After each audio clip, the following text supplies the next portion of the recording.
most powerful warship on Earth is loose in the Atlantic. The German battleship Bismarck wields the firepower to crush any ship in the Allied fleet. The British must call on courageous airmen flying outdated swordfish biplanes to help hunt down Hitler's superweapon and pound her into oblivion. Now, through remarkable computer animation, it's a dogfight on the sea. The incredible story of the life and death of Germany's greatest warship and the air power that turned the tide. Experience the battle, dissect the tactics, relive the hunt for the Bismarck.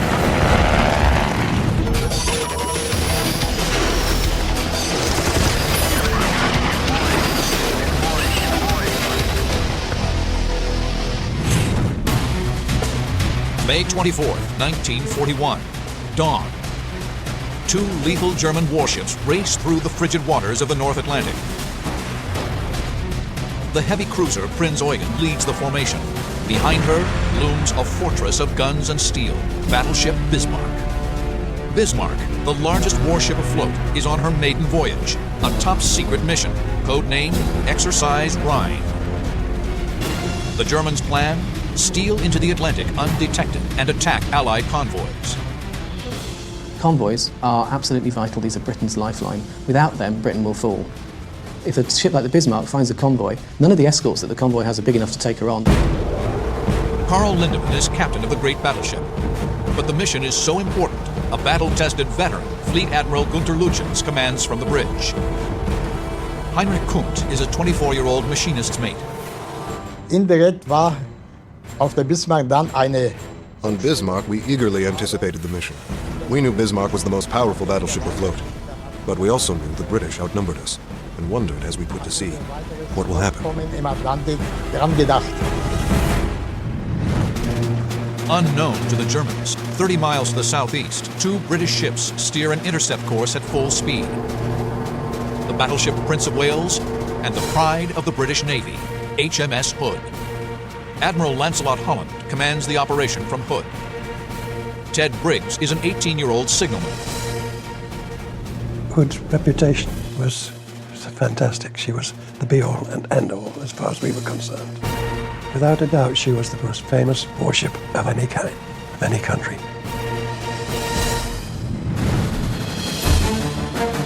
Admiral Holland's battle plan has already suffered a setback. He had hoped to beat the Germans to the mouth of the Denmark Strait and cross their T, positioned to fire all his guns in full broadside. But during the night, the British lose contact with the enemy. The morning finds them out of position. The Germans now have the upper hand. The Germans find that they have achieved completely by accident the tactical advantage that sailors since Nelson have been looking for. They're effectively crossing the T of the enemy. This means that Bismarck can bring all her guns to bear, whilst the British are steaming in column and only their forward guns can bear initially. But the British steam in unafraid. Hood is the embodiment of British sea power. At 5:37 a.m., 14 miles from the Germans, Hood shoots first. The shells land off Prince Eugen's starboard bow.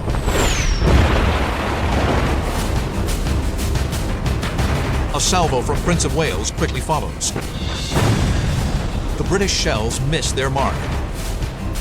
British armor-piercing shells plunge into the sea. Huge columns of water erupt around the German ships, but Admiral Lütjens holds his fire. Und so viel ich mich erinnern kann, haben wir etwas früher gewechselt. We went to action stations and were waiting for orders to fire. The anticipation was unbearable. We knew we were under attack. But why weren't we shooting back? Lütjens' job, as he saw it, was not to fight warships. His job was to destroy commerce. If he was badly damaged, he'd have to return to port, his mission over. The British blast away. Shells scream over the German ships at almost 2,000 miles per hour. But Lütjens still refuses to return fire. Finally, a frustrated Captain Lindemann steps in and says, "I will not have my ship shot out from under my ass." Bismarck opens fire. Lethal one-ton shells tear toward Hood. Germany has unleashed the fury of the most powerful warship on Earth. February 14, 1939, Hamburg, Germany. It's a glorious day for the Third Reich, christening Hitler's mightiest triumph, the battleship Bismarck. German newsreels proudly claim the great ship weighs 35,000 tons, the legal limit set by international naval treaties after World War I. The truth is a closely guarded secret. Bismarck weighs an astonishing 50,000 tons. Wir waren, als wir die Bismarck sahen in Hamburg, When we saw Bismarck in Hamburg, we were tremendously surprised at its size. Some compartments on Bismarck were 3 stories high. I'd never seen a ship so impressive. She's nearly 1/6 of a mile long. Her sides are armored with 13 inches of steel, and her 118-foot beam creates a uniquely stable platform for her 8 15-inch guns. Not only was I extremely proud to get back ships of that size, it was the biggest and was the extreme sign of power. On May 18, 1941, Bismarck secretly embarks on Exercise Rhine. But 3 days later, a Royal Air Force Spitfire photographs Bismarck near Bergen, Norway. The Royal Navy quickly dispatches battleship Prince of Wales and Britain's largest warship, HMS Hood. When commissioned in 1920, Hood was the longest and fastest warship in the world. She's 860 feet long and weighs 48,000 tons. Both Hood and Bismarck are armed with 8 15-inch guns that can hurl 1,700-pound shells over 15 miles. But Bismarck's newer guns can fire 3 shells a minute to Hood's 2. The critical difference is armor. Bismarck, a battleship, is heavily armored. Hood, a battle cruiser built for speed, is not.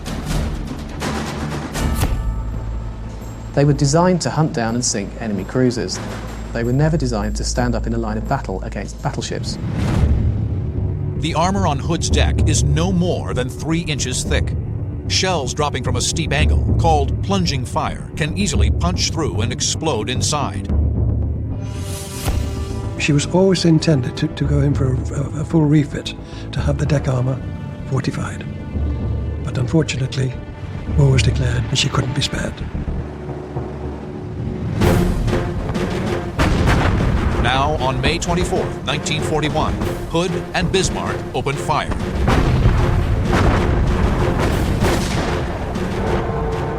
die Abschüsse. When the big guns fired, the entire ship staggered. It felt like it was bending and was pushed sideways in the water. It was amazing. The guns were so incredibly powerful. Gegen das Wasser.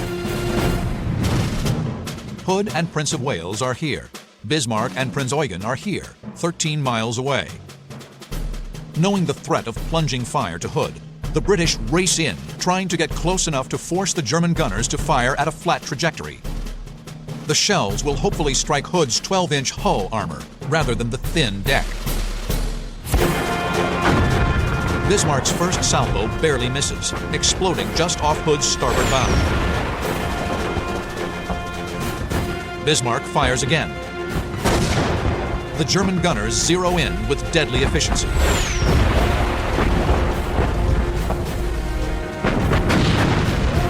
The pride of the Royal Navy is squarely in their sights.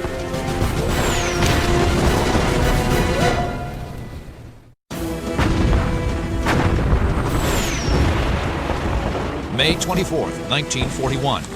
The most powerful warship afloat, the German battleship Bismarck and heavy cruiser Prinz Eugen, exchange fire with the pride of the British Navy, HMS Hood and Prince of Wales.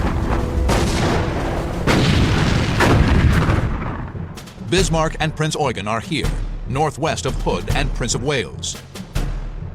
The Germans have the advantage. They're able to fire a full broadside, while the British are only able to use their forward guns. Just 4 minutes into the battle, the Germans draw first blood. A shell rips through Hood's ammunition locker, exploding 4-inch anti-aircraft shells. A hurricane hurricane of shrapnel cuts down the men on the deck. From the compass platform, the highest point of Hood's Bridge, Ted Briggs witnesses the carnage. That hit penetrated at the base of the mainmast, and it caused a fire around the 4-inch ready-use lockers, which was creating one hell of a mess and killed quite a lot of people.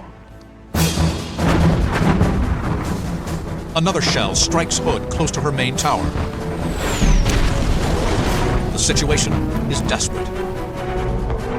At 8 miles, Admiral Holland orders a hard turn to port to bring her full broadside to bear. At this point, Vice Admiral Holland probably felt that he had closed the range sufficiently not to be out from under the danger of plunging fire. But Holland has miscalculated. Bismarck fires her 8 15-inch guns.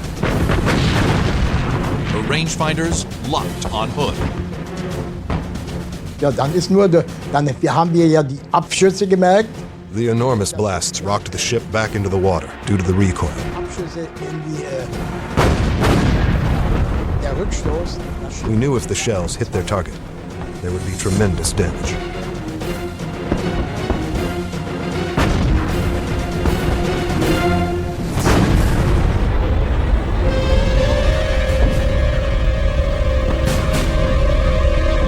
After 20 seconds in flight, a single 1,700-pound armor-piercing shell plunges through Hood.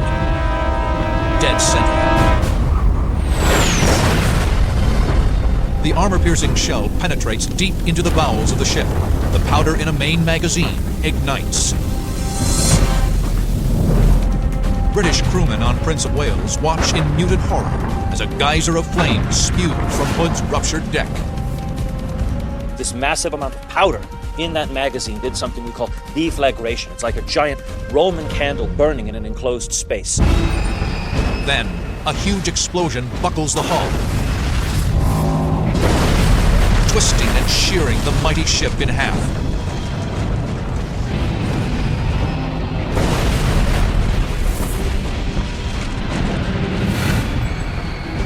The bow lifts vertically into the air as her midsection sinks. She'd gone about 30 degrees, 30, 40 degrees, I suppose. We realized that she just wasn't coming back. There was no order given to abandon ship. It wasn't necessary. Ted Briggs and the men on the compass platform struggled to escape. The flag lieutenant was just in front of me. And the squadron navigating officer, Commander Warrant, stood to one side to let me go through. He just went like that. Can't forget that. Across the water, the Germans look on at their stricken adversary. The ship broke into pieces. We were sure an explosion of that kind must have killed everybody. As Hood slides beneath the waves, her forward turret fires a final defiant salvo before slipping into darkness. I managed to get out of the starboard door of the compass platform, down the ladder to the Admiral's Bridge, which was directly underneath. And it was about halfway down that ladder when it became level with the water. And it was dragging me down. Briggs is pulled deeper and deeper by the sinking ship. I honestly thought I'd had it. It was then that I suddenly seemed to shoot to the surface. I came up and looked around, and there was the ship, about 50 yards away, like that. I panicked, turned and tried to swim away as fast as I could. When I looked round again, she'd gone. There was a fire on the water where she'd been. There were only 3 of us that came to the surface. Of the other 1,418 were lost. Als uns bekannt wurde, dass die Hood versenkt sei. When we heard that the Hood was sinking, we were celebrating what we accomplished. But then we were horrified at the devastation that was happening. We recognized that on Hood, there were many sailors who must have suffered a horrible death from the explosion. Und somit also einen schrecklichen Tod durch die Explosion erlitten haben mussten. In less than 10 minutes, The massive guns of Hitler's superweapon have obliterated the pride of the British Navy. It's a stunning victory. Bismarck now turns her attention to Prince of Wales. With the loss of the flagship, the British were suddenly in a terribly weak tactical position. HMS Prince of Wales is alone. She's a brand new ship, she's inexperienced, and she's also experiencing significant mechanical problems with her machinery. Prince of Wales wields plenty of firepower, 10 14-inch guns, but 8 of her guns are housed in complex new quadruple turrets that are untested and malfunctioning. Bismarck and Prinz Eugen are here. The Prince of Wales is here, just 8 miles away. Prince of Wales Captain John Leach orders a hard turn to starboard to avoid Hood's wreckage. Bismarck and Prinz Eugen train her guns on the lone British ship. It was extremely easy for the Germans to switch targets. A tiny, minute alteration to their stereoscopic rangefinders brought their fire to bear on Prince of Wales almost immediately. The German strategy is simple. Put shells on the target. Bismarck and Prinz Eugen rapid fire their main and secondary armament. The results are devastating. The first hit struck the compass platform where Leach himself was standing. Killed everyone there except for himself and 2 others. The second hit struck a director control tower just to the rear of the compass platform. The next series of hits would strike the ship on her aircraft crane, her funnel, in the boat deck, and 3 below the waterline. But the withering German assault is too much for the battered battleship. She suffers 7 devastating hits. 14 men are dead. Their guns are jammed. There was really no way that she was in a position to take on 2 German fleet units that were trained and worked up. After firing 23 salvos, Prince of Wales makes smoke and retreats to the southeast. Admiral Lutyens, aboard Bismarck, chooses not to follow. She's suffered 3 damaging hits from Prince of Wales. 2,000 tons of seawater flood her forward compartments, and her fuel tanks are ruptured. She's hemorrhaging precious oil. Admiral Lutyens must find a port and put in for repairs. At 6:14 p.m. on May 24, 1941, Bismarck breaks away from Prinz Eugen and steams for sanctuary in Nazi-occupied France. Bismarck vanished in the direction of west, and that was the last time we saw the Bismarck. For the Royal Navy, the loss of Hood is devastating, but the tragedy only strengthens their resolve. With unrelenting determination, they deploy every weapon in their arsenal, including a fleet of antiquated torpedo bombers, to avenge the loss of Hood and sink the Bismarck. May 24, 1941. Hitler's newest superweapon, battleship Bismarck, has obliterated the symbol of British sea power, HMS Hood, and crippled the battleship Prince of Wales. The tragic news spreads rapidly. The reaction in Britain to the loss of the Hood was a mixture of fury and a desire for revenge, an absolute shock. This was the pride of the Royal Navy, this was the unsinkable ship, this was the mighty Hood. The effect on the morale in Great Britain was absolutely catastrophic. The British respond quickly and decisively. Prime Minister Winston Churchill vows Bismarck must be sunk at all costs.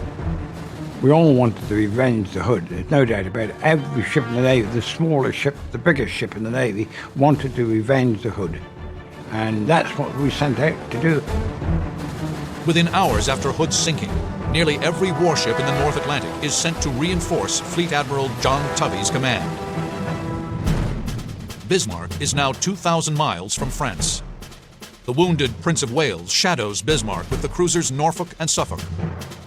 Tovey himself commands the operation from the battleship King George V. His battle group is 300 miles east of Bismarck. A detachment known as Force H steams in from the south. Tovey, hours behind Bismarck, determines his best weapon for a quick counterattack is an airstrike. May 26th, 11:30 p.m. This far north, it's still light as the Fleet Air Arm launches a flight of Swordfish torpedo bombers from the aircraft carrier Victorious. Cruising at 85 miles per hour, the Swordfish use a primitive onboard radar system to navigate toward Bismarck. Built by the Ferry Aviation Company in 1934, the Swordfish, affectionately known as the String Bag, is a lightweight biplane with a metal frame covered in fabric. The aircraft carries a crew of 3, a pilot, observer, and rear gunner. The dual-wing design gives it incredible lift, allowing for very short takeoffs from the decks of small carriers. People viewed the Swordfish as being outdated or even obsolete at the start of the Second World War. Outdated, perhaps, yes. Outclassed, no. It was most maneuverable even down to very slow speeds of about 60 knots. You were still in control. The plane's primary armament is one Mark 12 18-inch torpedo, packing a powerful 388-pound charge of TNT. A year earlier, Swordfish sank 5 battleships during the attack on Taranto in Italy, helping to demonstrate the new thinking in naval warfare. Airplanes can dominate battleships. Now, a flight of 8 Swordfish speed toward Bismarck.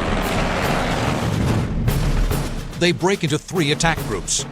Flying in single file, they dive steeply down to 200 feet, banking into the target and fanning out parallel to one another to split anti-aircraft fire. As the planes approach, the steel fortress erupts, opening up with her 52 anti-aircraft guns. An entire ship's worth of armament barrage was being focused on just this poor selection of very antiquated biplanes scurrying in towards the ship in the hope that they could get their one torpedo launched and score some kind of effective blow. The German gunners use a clever tactic.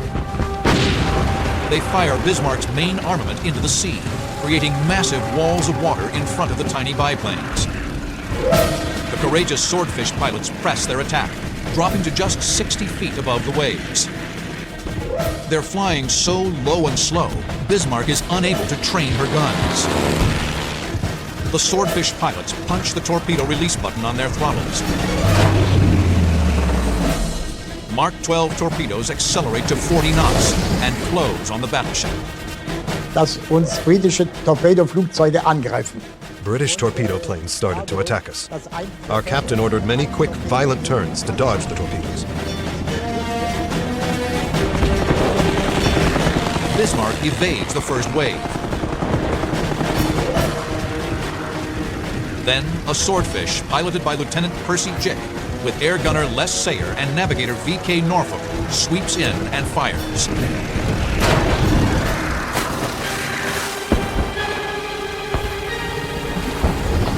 A massive column of water soars 150 feet in the air amidships on Bismarck. Wurden die Schnellschlussanlagen von den Turbinen auf. One torpedo exploded against the armor belt. The massive concussion threw us off our feet, and the jolt triggered the shutoff valves in the turbines. We had to quickly restart the engines. During the attack, the bosun's mate, Chief Petty Officer Kurt Kirkberg, was thrown into the airplane catapult and died. Aufbewahrung geworfen. Bismarck has suffered its first fatality. But the torpedo has struck the thick armor belt and done little structural damage. Having dropped their single torpedoes, the Swordfish pull into cloud cover and return to their carrier. The aviators have sent a message. As long as Bismarck is shadowed, Tuffy will keep sending waves of aerial assaults. For Admiral Lutyens aboard Bismarck, his next move is clear. He must shake the British ships from his tail. Lutyens knows the British are steering in a zigzag pattern to avoid possible U-boat attack. When they're at their furthest point, Bismarck turns hard to starboard, looping back over her own wake. The British lose radar contact and steam right past the German ship. For the next few hours, British radar operators work frantically to re-establish contact, but to no avail. At 5 a.m., 24 hours after the sinking of Hood, the cruisers send an ominous message to Tuffy: have lost contact with enemy. And so, Lütjens and Bismarck slip away, Tubby moves in the opposite direction, and it seems that in this game of chess that these two admirals are playing in the high seas, Lütjens is now winning. The biggest battleship on Earth is now steaming for the safety of Nazi-occupied France undetected, hiding somewhere in the vast storm-tossed seas of the North Atlantic. May 26, 1941. For 30 hours, ships and planes of the British Home Fleet have scoured the North Atlantic for some sign of battleship Bismarck. But Bismarck has simply disappeared. We're very despondent. Everybody, and I mean everybody, from the lowest boy to the highest officer on board was in a terrible state because we'd lost the Bismarck. Aboard Bismarck, the crew hopes by morning to be within 200 miles of France, waters controlled by the German Luftwaffe. Desperate to re-establish contact, Fleet Admiral Tovey dispatches Catalina flying boats, or PBYs. They're American aircraft, lend-leased to Britain to support the war effort. Their incredible 2,500-mile range makes them ideal for long-distance searches. They comb the seas for hours. Then, at 10:30 a.m., 36 hours after losing her, a PBY crew spots a dull black shape moving across the water. Bismarck has been found. Bismarck has been spotted here, 700 miles from the coast of France. Admiral Tovey's battle group is here, 130 miles directly north. Tovey must slow Bismarck down to get in range to strike. In perfect position for this mission is a task group steaming in from the south, known as Force H, which includes the aircraft carrier Ark Royal. May 26, 1941, 7 p.m., 8 hours after finding Bismarck, 15 Swordfish torpedo bombers from Ark Royal speed toward the German battleship. Lieutenant John Jock Moffat pilots one of the ferry Swordfish. We were told to go in there and do our best and get as many torpedoes into her as we could possibly do. Moffat and his crew break through the clouds and descend on their target. My first impression of the Bismarck, when I saw it on my starboard side about 2 miles away, it was really awesome. Moffat's flight of 3 Swordfish close in at 115 miles per hour. 6,000 feet, all of a sudden, all hell was let loose. Bismarck's anti-aircraft gunners desperately filled the sky with flak. I had no doubts about what was going to happen, and I was scared stiff. I thought the only way I could survive was to get as low as possible. And the nearer I got to the ship, I was hoping that wouldn't be able to get their guns down low enough. Moffat closes to within 2,000 yards and prepares to launch. There was a voice suddenly says to me, "Not yet, Jock." And this was my observer. And I thought, what's happening? And he kept saying it, "Not yet, not yet." And then out of the corner of my eye, I happened to turn slightly to the right, and there was a friend of mine hanging outside this aircraft with his bottom in the air, but I don't know how he did it, in fact. But he was leaning right outside the aircraft with his head right underneath the fuselage. And he was shouting, "Not yet, not yet." And then it dawned on me why. In these high seas, Moffat's observer knows that if the torpedo hits the top of a wave, the impact could veer it off course. With only one torpedo, he has to make the shot count. He hangs upside down, judging the wave height, waiting for the right moment. If you could release the torpedo that went into a trough of the wave, then you had a chance. And that's when he said to me, "Let her go." And when I let her go, he said, "Jock, we've got a runner." Bismarck makes a hard turn to port to avoid the torpedo. It's a fatal miscalculation. 51 seconds after Moffat launches, the deadly missile strikes Bismarck's port side on her stern. The violent explosion tears a huge hole in the hull. Und die Erschütterung war so stark. The shock was so strong that rivets flew off the bulkhead. was a sound like the ship was tearing apart. Und ein Krachen war, als wenn sämtliche Knochen gebrochen würden. Bismarck's unarmored twin rudders, angled for the hard turn to avoid the torpedo, jammed 12 degrees to port. Und Leutnant Richter, die stiegen dann von unserem U-Raum ein. They sent 2 men down in diving suits to try to fix the rudder mechanism. The water was rushing in too fast to the big hole, so we all had to come back up. Weil das Loch und der Seegang zu stark war und mussten wieder hochkommen. The Swordfish have crippled the mighty battleship. With rudders jammed, Bismarck can only steam back toward her enemy. Wir wissen ja nur von der Schiffsführung. We knew that all efforts failed to steer the ship. We were alone, surrounded by enemies. Gegen Nordwest fahren konnten. Admiral Gunther Lütjens signals Berlin. Ship unmaneuverable. We fight to the last shell. Long live the Führer. The British close in. The hunt for the Bismarck steams toward a bloody climax.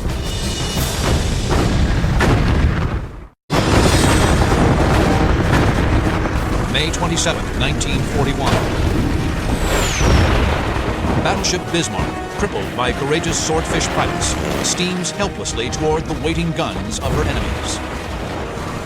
Air power has demonstrated its supremacy over the mightiest warship. The British surface fleet closes in for the killing blow. Finally, there's an opportunity to avenge the Hood, and the British go into action confident that they can achieve this. On King George V, Fleet Admiral John Tovey plots his tactics. His plan? Force the cornered German ship to divide its fire against multiple targets. Then turn his ship's broadside, unleashing massive firepower. Battleships Rodney and King George V speed to within 12 miles of Bismarck. At 8:47 a.m., Rodney's 16-inch guns fire. Then King George V. Shells rain down around Bismarck.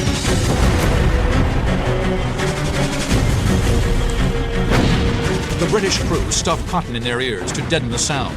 Their throats sting as they breathe in the cordite fumes after each salvo. The desperate German battleship strikes back. Lütjen's first act was to open fire on the aged battleship Rodney. It's been suggested by some that, like Hood, he saw her as an older ship and thought perhaps weaker he could take her out and lessen the odds against him.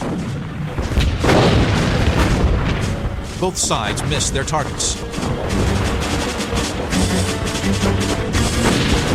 With each salvo, the gunners adjust their rangefinders. With her rudders jammed, Bismarck can't maneuver. She's an easy target. Rodney scores the first hit on Bismarck at 9:02 a.m. The British have the range and let loose with everything they have. We were firing broadside. We were firing 10 shells at a time. 10 14-inch shells were going all over it. And that's a hell of a lot of shells for one ship to take. 2 British cruisers, Norfolk and Dorsetshire, join the fight. Bismarck is being pummeled from all sides. Ich kann nur von dem Endkampf erzählen, dass wir nur ab und zu Shell splinters rained through the air ducts that supplied our fresh air. The shells were hitting us fast, violently.